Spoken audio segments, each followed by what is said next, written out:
The seller of this special edition Xbox wanted to open it to clean the dust out, but unfortunately in the process he broke it. Now the seller said that other than the broken parts, the system is very clean and well taken care of with no physical marks on the case or the controller. He also has all the original packaging in excellent condition. This console is worth about $600 right now used on eBay. Towards the end of the video, I'll tell you how much I paid for it. You know, unless I forget. So I've got to say, this is in really nice condition. I mean, this, you can tell it's used, sort of, but just because there's, you know, there's a little dust around there and a little bit of gunk in the thumbstick, but man, this is in really nice condition.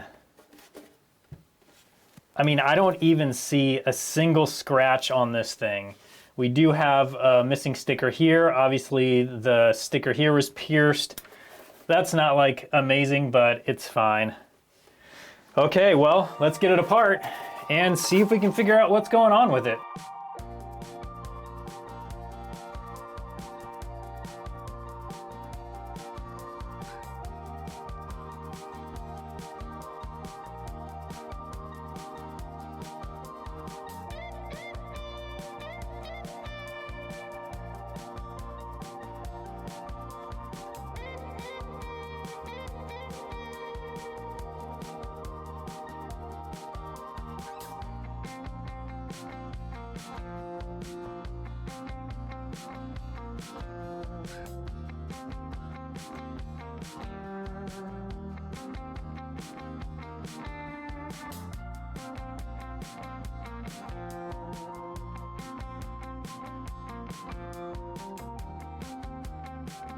So now it's down to these two connectors right here. We've gotten a bunch of other stuff off. We got to be super careful. There's a little locking tab right here. We have to flip up just like that. And then this cable will just pull right out of there. Or should. That is a little strange. It's not pulling out right away how it's supposed to. Oh, there we go. See if there's any damage here. And I don't see damage there. So we're good so far. Now this one, we need to push down and pull out on that cable.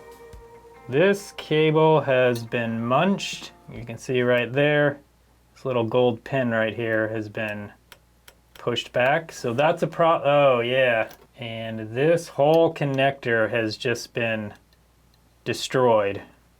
Okay, well that's the first thing we need to fix, this and this cable. In order to do that, I have to get the rest of this out and remove this top board. Now that all the screws are out, we can just push up like this, and then we can just lift this whole piece out just like that. And then we just have the empty case, and everything looks pretty good in there. It's a little dusty, I'll probably blow it out, but really not too bad. Now we have the belt we need to remove, just like that. Once that's removed, then we can start removing screws off of this metal piece, remove the power supply, and then we can get down to this first board.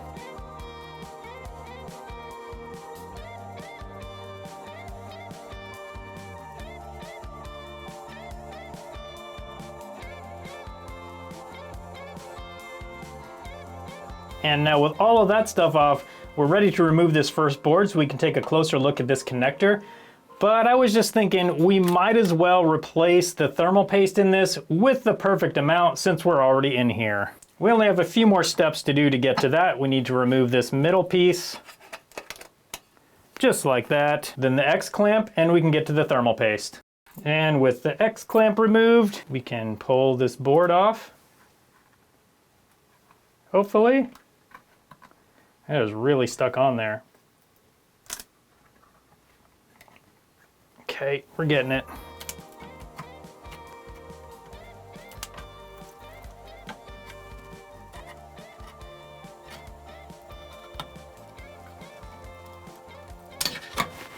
Whew. Okay, got it. And yep, we definitely need to replace that thermal paste. It's always interesting to me how when the factory puts it on, like it spills out all the way down to here, which is kind of crazy. You would think that Microsoft would know how to put on the perfect amount, But unfortunately, they need me for that. Now with that done, I can apply the perfect amount of thermal paste. There we go. Now that the perfect amount of thermal paste has been applied, we can flip this over and install the board. Then I'll get the clamp back on and we can continue with the repairs. Let's get under a microscope and check out this connector. So this is that connector we need to replace. You can see it's all torn up. This metal piece is broken. A bunch of the plastic is broken off. It's kind of like pushed back. So what I'm going to do is flip this board over. I'm going to use some hot air to heat the underside of the board, and that will allow this port to just fall off, or this connector to just fall off.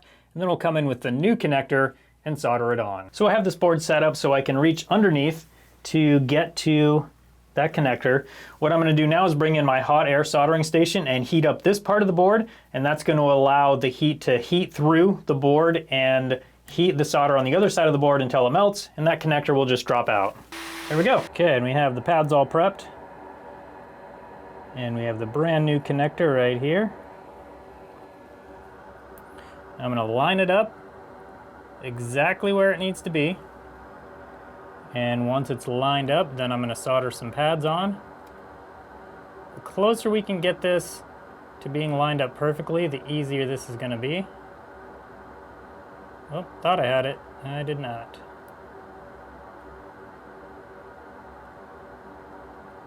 Let me go forward a bit. There we go. That's looking pretty good. Ah!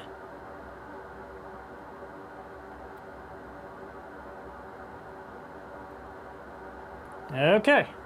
That is lined up pretty much perfectly. Now I'm going to add some flux to each of these mounting pads. Since these are so big, I'm going to use my large iron to come over and solder them down. I'm going to come in and heat that pad up until that solder melts, just like you see it. There we go. And the same thing over here. I have those soldered down pretty well right now. I'm actually going to add some more flux just to make sure that we've got really good solder connections here.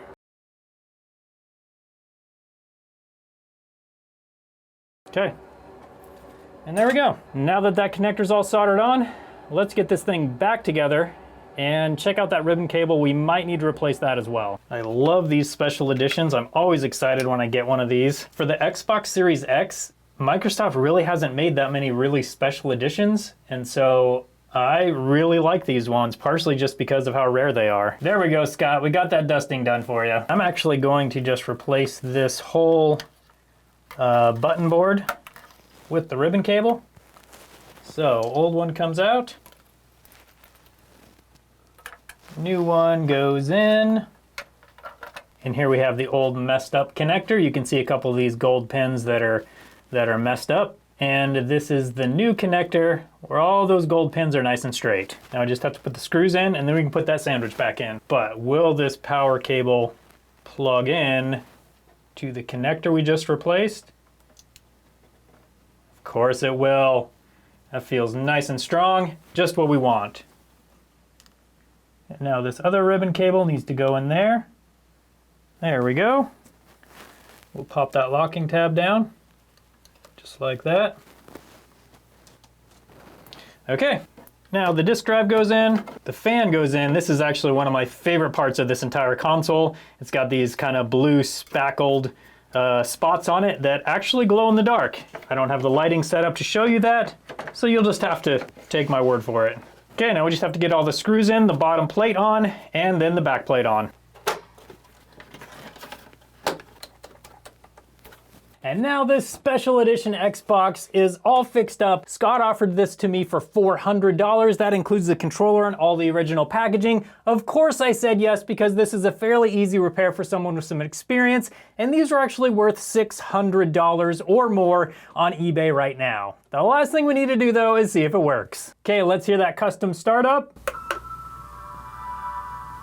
That sounds nice. Let's see if we get anything on the screen. And there we go. Also, if you have a rare or special edition game console that isn't working, I'm always looking for more of these for videos. I'll put a link to a form right in the description that you can fill out if you have something that you want me to consider for a future video. If you like this video, you'll probably like the video where I fixed another Xbox Series X from someone else who took theirs apart to clean it, but unfortunately they also broke it. I'll put a link for that video on your screen now, so come hang out with me over there and see what I found the problem to be. Thanks so much for watching today, and I hope you have a good one.